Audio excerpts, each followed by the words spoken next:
Bonjour et bienvenue sur le podcast One Thing in a French Day. Aujourd'hui, mercredi 17 juin 2020, cet épisode, le numéro 1850, s'intitule « Journal de bord 91e jour, retourner à l'école et au collège ». J'espère que vous allez bien et que vous êtes de bonne humeur. Depuis 91 jours maintenant, One Thing in a French Day est devenu le journal de bord de notre confinement et maintenant de notre déconfinement. Nous arrivons dans les dernières pages de ce journal de bord qui se terminera au jour 100. C'est un beau nombre, vous ne trouvez pas ? Le podcast reprendra ensuite son rythme habituel avec des épisodes en plus dès que l'occasion se présentera. Je voudrais terminer cette période par une sorte d'épisode fête. J'ai pensé à un live. Dites-moi ce que vous en pensez.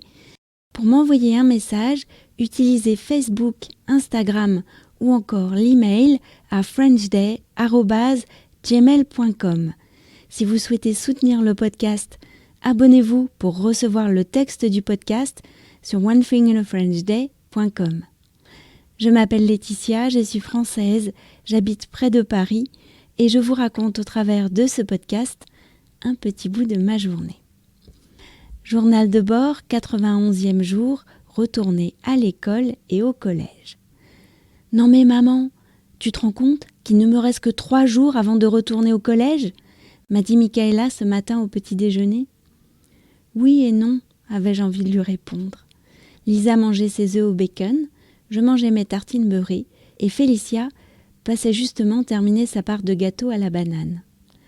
3 jours ? A dit Félicia en prenant un air surpris. Il faut vite que j'aille terminer mon devoir de dessin. C'est trop bien, maman. Il faut imaginer une île sur laquelle on aimerait vivre. Le président de la République a parlé dimanche soir. Il a annoncé que tous les écoliers et les collégiens devaient retourner à l'école ou au collège. La nouvelle a créé des réactions assez vives à la maison. Quoi ? Je vais devoir retourner au collège et voir ce prof à 8h du matin en sachant qu'il ne s'est pas du tout occupé de savoir comment on allait, a dit Michaela outrée. Félicia aussi était déçue. Je préfère travailler sur l'ordinateur. Ça va être fatigant d'écrire les rédactions de français à la main. De mon côté, j'attends de voir. En théorie, nous en saurons plus très vite. Par contre, je sais qu'être à nouveau en classe et revoir leurs amis et les professeurs qu'elles aiment bien leur fera beaucoup de bien à Michaela et Félicia. Pour Lisa, c'est plus flou. La maîtresse ne sait pas si le maître qui fait le jeudi et le vendredi sera de retour.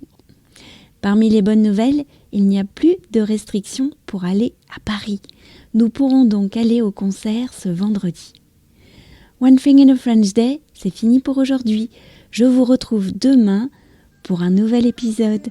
À bientôt, au revoir.